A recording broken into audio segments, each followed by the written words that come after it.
Hola, soy Alejandra y estoy retomando mi canal por cuanto en los últimos años me he dedicado a experimentar en mis relaciones y en mi vida cotidiana el curso de milagros. Muchas veces he practicado el curso de milagros y realmente me ha servido para mejorar pues mis relaciones y mi vida en muchos aspectos, pero lo dejaba como muy en mente y no lo bajaba en el corazón. Y entonces a veces se le olvida a uno y pierde el camino, ¿cierto? Entonces pues quiero retomar este camino y pues también si es posible ser una guía para las personas que ven este canal.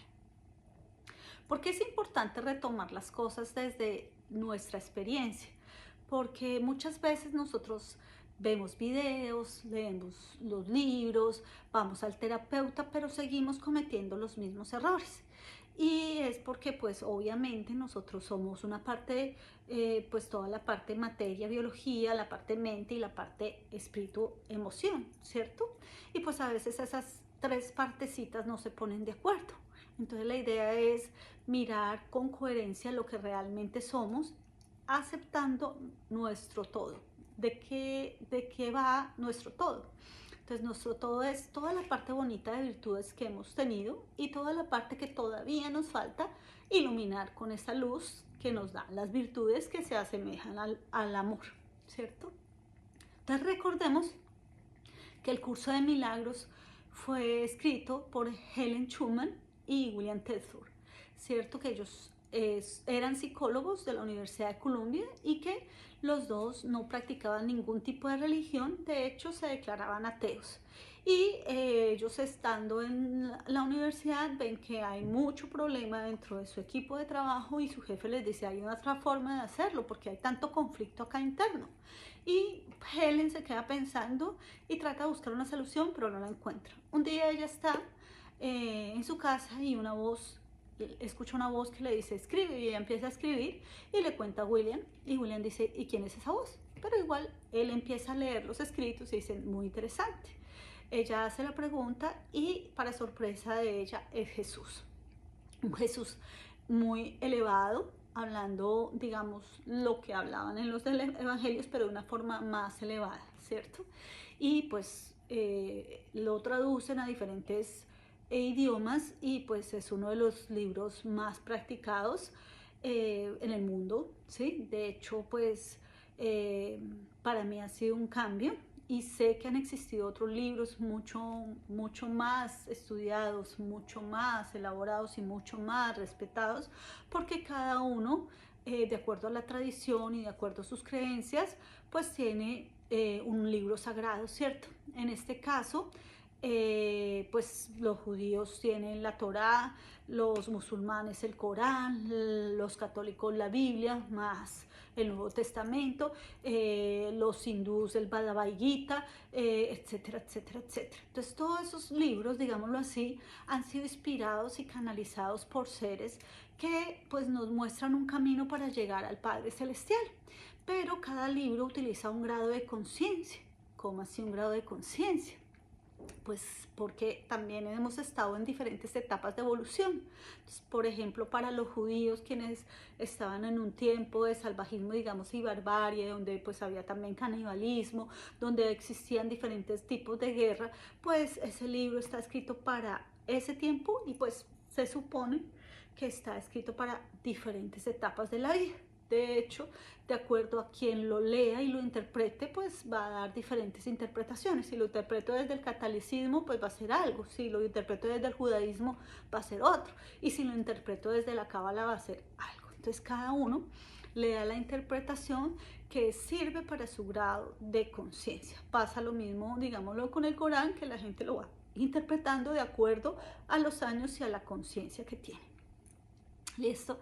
Porque hablamos de grados de conciencia, porque esos grados de conciencia nos permiten evolucionar y poder entender de otra manera pues las escrituras y los libros sagrados, pero sobre todo porque pues estamos en diferentes épocas. No es lo mismo leer qué sé yo, en un tiempo donde los judíos estaban escapando del faraón, a leerlo ahora. ¿Por qué? Porque pues ahorita estábamos escapando de un faraón, digámoslo metafóricamente, pero que tiene otro nombre. Entonces toca irlo adaptando. Por eso personas tan interesantes que han manejado la cábala, ¿cierto? Y que son muy respetadas en el mundo entero, pues nos enseñan, digamos, otro camino para llegar al Padre Celestial a través de la Torah y de a través del estudio de estos. Bueno, partiendo de esto, para mí es importante que tengamos en cuenta que no necesitamos buscar afuera lo que ya tenemos adentro, y lo digo por cuanto muchas veces en nuestros diferentes grados de conciencia buscamos en un principio las religiones, y fue lindo porque muchas veces la religión nos ayudó a conectarnos con Dios, con el Padre Celestial. Sin embargo, muchas veces de esas creencias creemos que el Padre Celestial es un señor con el cabello blanco, con barbita blanca, que está mirando todo desde el cielo, ¿cierto? Y también pues porque la religión también, digamos, nos mostró el pecado, el miedo, y ciertas tradiciones nos llevaron, digamos, a depender de la iglesia para, digamos, desarrollar diferentes comportamientos. Partiendo de eso, después aparecen todas las tradiciones espirituales, y pues gracias a eso pues mucha gente se conectaba con el Padre Celestial de otra manera. Sin embargo, siempre hubo como una división entre todo, ¿no? Entonces, si ustedes ven, el mundo se ha tratado de dividir entre ciencia, religión, espiritualidad y todo, pero finalmente todas, si vemos, ¿cierto? Desde las tradiciones religiosas como la ciencia, la física cuántica, la física mecánica, y pues todo lo que es la parte espiritual, va a un solo punto, que existe una energía que sostiene todo, y esa energía muchos le colocan el nombre de amor, porque todo está hecho a partir del amor. Entonces, no importa de qué religión seas, lo que importa es que creas en algo más grande que tú, que sostiene el universo, que es rey de todo, ¿cierto? Pero que además tú puedes encontrarlo porque tú conoces ese camino a casa. Entonces, por eso he dedicado un tiempo para poder empezar a hacer de nuevo estas charlas, para que volvamos a nosotros mismos y recordemos de qué estamos hechos. ¿Por qué? Porque siempre en todas las tradiciones religiosas, nuestros libros sagrados nos dicen que en un principio pues todo era tinieblas, la oscuridad rondaba la tierra, que todo era un caos, digámoslo así. Viene Dios y construye sobre el caos. Entonces, todo el mundo hace la pregunta, ¿quién construyó el caos? ¿Cierto? Porque si Dios vio que todo era caos, o sea que existía algo antes de él. Entonces queremos mirar cómo van esas preguntas y cómo desarrollarlas a través de estas charlas. También nos dicen que pues Adán tenía un nivel espiritual muy alto, ¿cierto? De hecho, la cábala judía, ¿cierto? Nos dice que Dios era la luz, ¿cierto? Y creó una vasija para que contuviera esa luz. Y por eso era la vasija y la luz. Pero muchas tradiciones dicen que es lo masculino, ¿cierto? Y lo femenino. Por eso es que hay energía masculina y femenina en todo, ¿cierto? Entonces, aunque queramos negarlo, aunque nos digan que eso es mentira, pues sí, hasta en la biología. Por eso hay hembra y macho, ¿cierto? Ahora, la energía que va dentro de ellos es lo que me dice qué es lo que es femenino y lo que es masculino, ¿cierto? Entonces, sabemos que existe solamente dos géneros, ¿sí? Pero que también hay unas energías dentro de esos géneros que se van desarrollando. Por eso, cuando hablamos de hombre y mujer, yin, yang, es esa unión entre esos dos, ¿cierto? Entonces, la luz de Dios y vasija. Dejémoslo ahí por el momento. Sin embargo, esa luz era dadora y esta vasija era receptora, ¿cierto? Y la vasija se dio cuenta que dar era muy bueno, que recibir era chévere, pero dar también era importante, pero él no podía dar porque solo podía recibir. Y entonces desde la Torah nos dice que hubo como una contracción y expansión, ¿cierto? El Big Bang nos dice que hubo una expansión y que a partir de eso se crea el universo, ¿cierto? Pero para la Torah es una retracción, ¿cierto? Para la cábala. Y en esa retracción es como cuando nosotros inhalamos y exhalamos, y eso es el aliento de vida en ese proceso. Entonces, también la física cuántica nos dice que el universo está como respirando, ¿cierto? Entonces, por eso ninguno de los libros pelea ni de las tradiciones, ya sea la ciencia, la religión o la espiritualidad. Partiendo de eso, pues esa vasija se rompió en muchas chispas, ¿cierto? Y pues al partir de diferentes chispas somos nosotros esas chispitas. Pero en un principio hubo un Adán, ¿cierto? Y ese Adán era unido con el Padre Celestial, ¿cierto? Era amoroso, era todo lo que tenían uno al otro, y se supone que Adán tenía un nivel espiritual muy alto. Partiendo de eso, nuestras tradiciones nos dicen que Adán se sentía muy solo y que pidió una compañera. Entonces eso también tenemos que hablarlo en otros capítulos, pero la idea es que nosotros encontremos nuestra verdad a través de la chispa divina que me corresponde. Entonces vamos a poner un ejemplo para que ustedes tengan una abrebocas de lo que vamos a ver en este canal, y entonces vamos a ver y vamos a imaginarnos a Adán como esto y muchas chispitas saliendo de él, ¿cierto? Entonces todas las chispitas se acaban teniendo más hijos y más hijos y más hijos y más hijos y más hijos y más hijos. Y entonces esas chispitas se fueron fraccionando. Pero si nos hiciéramos una devolución, ¿cierto? Pues todos seríamos parte del Adán y del Padre Celestial, ¿cierto? Del Adán, de la Eva obviamente, y del Padre Celestial. Por lo tanto, si yo quiero mirar el camino más rápido, pues yo me devolvería a Adán. Ahora, ¿cierto? Como nosotros debemos vivir en el presente, porque pues el presente es lo único real. ¿Y por qué hablo de que el presente es lo único real? Porque tú en el presente no tienes ninguna emoción. Estás actuando y siendo coherente con lo que dices, con lo que piensas y con lo que hablas. Entonces estás alineado. Muchos le llaman Padre, Hijo, Espíritu Santo, o cuerpo, mente y alma, como tú le quieres llamar, porque cada uno le pone el nombre de acuerdo a su cultura. Entonces muchas de las terapias nos sacan del sagrado presente y nos mandan a buscar al pasado muchas cosas que se supondría que son para mejorarnos. Para muchas personas le funcionan por cuanto tienen un nivel de conciencia alto y asumen una responsabilidad, pero para otras no. ¿Por qué? Porque yo tengo que aprender a través de la vida que tengo que aceptar las cosas como fueran, que no puedo cambiar ninguna cosa del pasado y que cada persona actuó, ¿cierto?, de acuerdo a su nivel de conciencia. Por lo tanto, no soy yo la que tengo que juzgar el pasado de mis padres, de mis abuelos, de mis ancestros y llegar hasta donde quiera, o quizás irme más allá con los registros akáshicos y saber si fui en otra vida, qué sé yo, Cleopatra, qué sé yo, Napoleón, qué sé yo, lo que sea. ¿Por qué? Porque lo que yo tengo que ver es la vida desde el presente.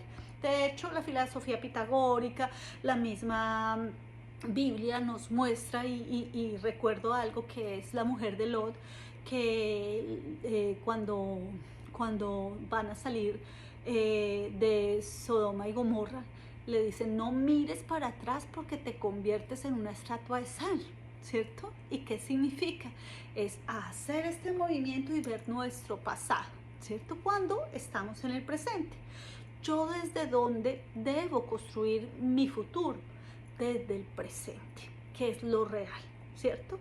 Y en la aceptación de lo que es. Por eso, cuando hablamos del presente, pues es lo que es, no puede cambiar, es lo que es, ¿cierto? Entonces, por esta razón, no quiero tocar esos temas de pasado y porque yo soy así, por mi mamá, por mi papá, porque pues es lo que podía pasar y Dios nunca se equivoca. De hecho, la filosofía pitagórica nos dice que Dios nunca entrega sombras a sus hijos, y muchas teorías dicen: mantente en el presente. También hay otras teorías que nos llevan al futuro, ¿cierto? Y después las leyes de pensamiento para pensar en el futuro, ver y mirar lo que yo lo tengo allá ahora. chéverísimo, sobre todo si tú tienes una práctica de manifestación muy rápida. De hecho, Jesús dice, piensen en algo como si ya lo tuvieran y den las gracias, porque él era un hombre elevado, era el Hijo de Dios para muchos y muchas tradiciones, pero él más que el Hijo de Dios era un maestro y un camino que nos mostraba a todos a dónde teníamos que llegar. Entonces la manifestación se da cuando nosotros podemos decir, y me pasa a mí, y quizás les ha pasado a ustedes van en su carro, en su auto, y dicen, ay, Señor, necesito un parqueadero, y ¡pum!, encuentras un parqueadero. ¿Qué pasó ahí? Tuvo una conexión entre la vida tú y Dios, ¿cierto? Y entonces tú dices, ay, qué suerte. No, pues estás haciendo una creación de lo que te va a pasar, pero es inmediata. No puedes quedarte pensando y no tener un movimiento. Tú tienes que ir en tu carro, tú tienes que pensar y tú tienes que estar en el momento del parqueadero. ¿Por qué? Porque, por ejemplo, yo quiero, qué sé yo, por favor, el $1.000.000 que necesito, pero resulta que me quedo acostada durmiendo y todos los días manifiesto, seguramente se va a dar. Quizás no. Yo tengo que tener una acción, ¿cierto? Una palabra, una emisión de energía para que se convierta en materia. Eso también lo vamos a hablar acá. Entonces, partiendo de eso, recordemos que el curso de milagros nos habla de lo que es real y de lo que es irreal. Para el curso de milagros y para muchas tradiciones espirituales, nos dice que lo que es real es todo lo que corresponde al amor, que es lo que somos, y lo que es irreal corresponde al miedo. Entonces vamos a retomar el tema de Adán. Cuando Adán y Eva se sienten descubiertos por Dios, lo primero que hacen es sentir miedo, pero eso nunca lo habían visto. Si ustedes leen las escrituras o los libros sagrados, ¿cierto? Adán y Eva vivían en el paraíso, sabían perfectamente que era una serpiente, que era un caballo, porque de hecho ellos colocaron los nombres. De hecho, Adán fue el que colocó el nombre a todo. Por lo tanto, el tema de la serpiente también lo vamos a hablar más adelante, pero sobre todo es mirar que por primera vez ellos sienten miedo, y sienten miedo tal es así que se esconden de Dios. Y Dios le dice, ¿dónde están? Y ellos dicen, estamos escondidos porque estamos desnudos. Por lo tanto, ya generaron una división, que es estar en la tierra, porque estamos en un mundo de polaridades, de lo que es bueno y de lo que es malo. Y entonces hicimos algo que se supone que nos separó mucho más del Padre Celestial. El Padre Celestial veía todo perfecto, ¿cierto? ¿Por qué? Porque el Padre Celestial decía, hágase la luz, y se hacía, pero no miraba hacia atrás y decía, esa luz me quedó mal hecha, volvamos a tacharla y volvamos a hacer la luz. Hágase el mar, ay no, me quedó como feo. No, él lo aceptaba y era una experiencia de vida. Por eso Dios es la experiencia, es lo que es, y deja que cada uno sea lo que sea. Sin embargo, el hombre, por la parte de la dualidad, que después hablamos cómo nace esa dualidad, ¿cierto? Pues hizo algo que fue juzgar que era bueno y que era malo. Pero al juzgar, pues no fue, digamos, equitativo, porque en una cultura puede ser bueno algo y en otra cultura puede ser malo. Y de ahí generamos divisiones. Y ustedes lo van a ver dentro inclusive de las familias. Para una familia es bueno de esta manera, trabajar, comer. Para otra familia es malo. Entonces uno dice, no, es que mi forma es la mejor. Y empezamos a tener divisiones. Pero la idea de ir, digamos, nuevamente retomando el curso de milagros, es poder encontrarnos a nosotros mismos y saber que en este mundo, que en esta tierra existe pasado, presente y futuro, pero que nuestro futuro se consigue a través del presente, no del pasado, pero que además todo, absolutamente todo es responsabilidad de nosotros. ¿Cómo así responsabilidad de nosotros? Pues esa palabra le tenemos tanto miedo, porque cuando nos dicen que somos responsables, pues no podemos echarle la culpa a nadie. Y eso no significa que seamos malos, ni pues que hemos fallado, sino que es algo que viene biológicamente dentro de nosotros. ¿Cómo así? Cuando Adán y Eva, en el relato bíblico del Génesis, dicen que Dios les pregunta que por qué comieron del árbol del fruto del bien y del mal. Eva dice, la serpiente me engañó. O sea, no fue responsabilidad mía, o sea, yo no quería, pero la serpiente me obligó.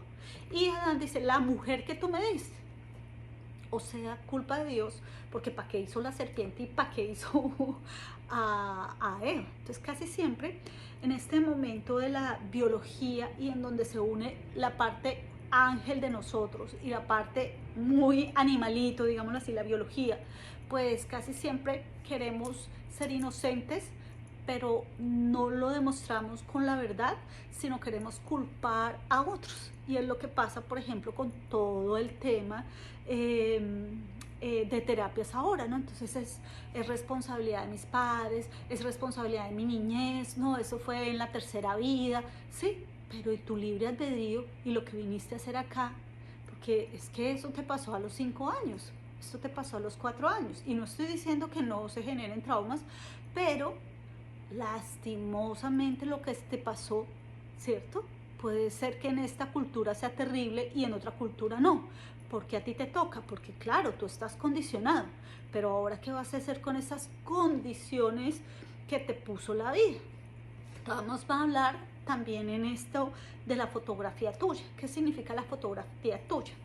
Entonces tú coloca tu nombre y ponlo acá, ponlo en tu mente, tu nombre completo, ¿cierto?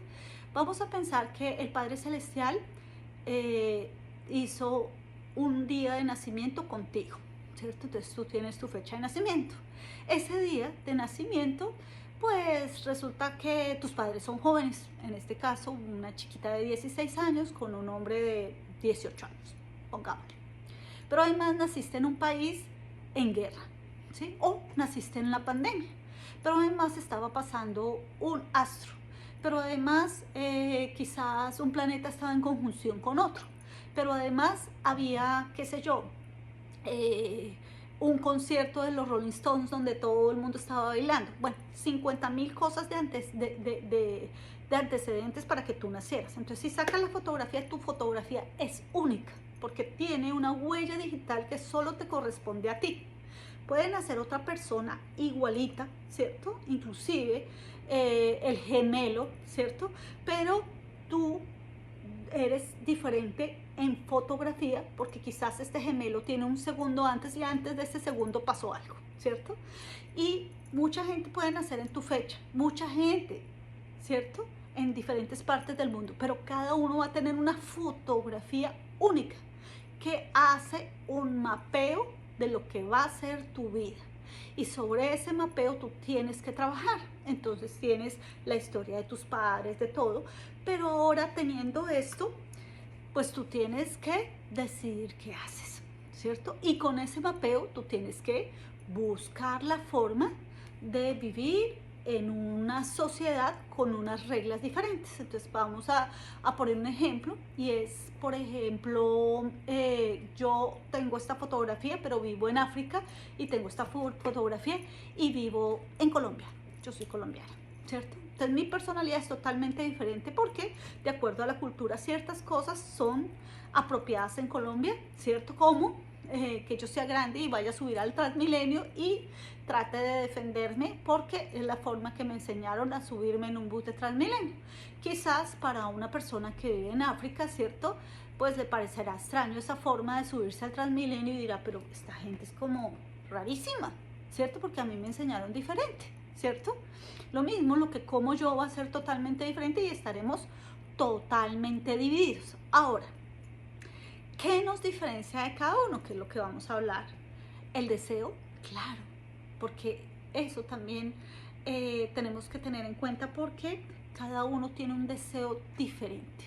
Pero en este mundo de no verdad, de irrealidades, nos copiamos, digámoslo así, el deseo de otro. Entonces por eso muchas veces no nos salen las cosas. Entonces mucha gente, y pues eso lo vemos a través de las redes sociales, nos muestra viajes, nos muestra momentos muy felices y qué chévere porque para ellos es importante. Pero cuando tú te buscas a ti y tú ves que tu deseo es totalmente diferente, no entiendes por qué la misma sociedad y lo mismo, digamos, mundo donde te mueves te lleva al mismo deseo, cuando no debería ser así. ¿Por qué?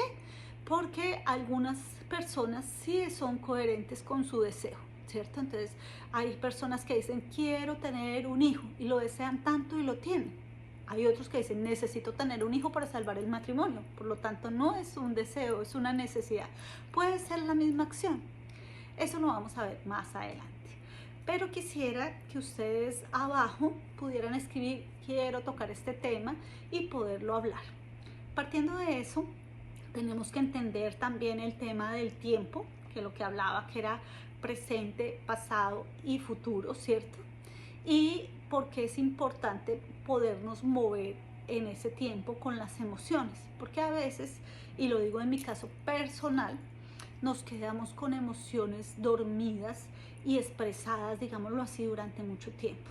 Y lo digo yo porque yo pasé por una pena muy dura de amor y en donde duré mucho tiempo sufriendo y me quedé mucho tiempo. Pero lo que nos dice, digámoslo así, esta teoría espiritual, ¿cierto? Es que entre menos nos quedemos en esa emoción, mejor nos recuperamos, pero eso no significa que la escondamos, que es lo que pasa con el subconsciente que esconde esas emociones, pero que la vida nos las muestra a través del otro. De eso también tenemos que hablar. Entonces, pues ese es un abrebocas. Espero que podamos desarrollar pues todas las charlas que tengo en mente y sobre todo que puedas escuchar, que puedas investigar, que seas tu propio maestro, que no me creas a mí, que no creas a nadie, que creas en ti mismo, que creas que hay un Dios, que hay un Padre Celestial que lo sostiene todo y que creas que eres único, que eres amado. De hecho, muchas de las oraciones que tenemos nosotros o de los mantras o como tú los quieras llamar, deberían empezar como Señor, enséñame a amarme, perdón, como tú me amas y enséñame a no aceptar menos amor del que tú me das y del que yo me puedo dar, ¿cierto? Porque a partir de eso podemos sentirnos muy poderosos, muy amados y sobre todo en unión con el Padre, porque cada uno tiene una fotografía que lo une al Padre Celestial, que es único, y por eso somos unidad.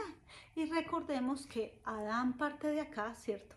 Es el primer hombre, sale la primera mujer y de ahí partimos todos. Por lo tanto, todas estas chispitas divinas, si nos devolviéramos, ¿cierto? Todos llegaríamos a Adán.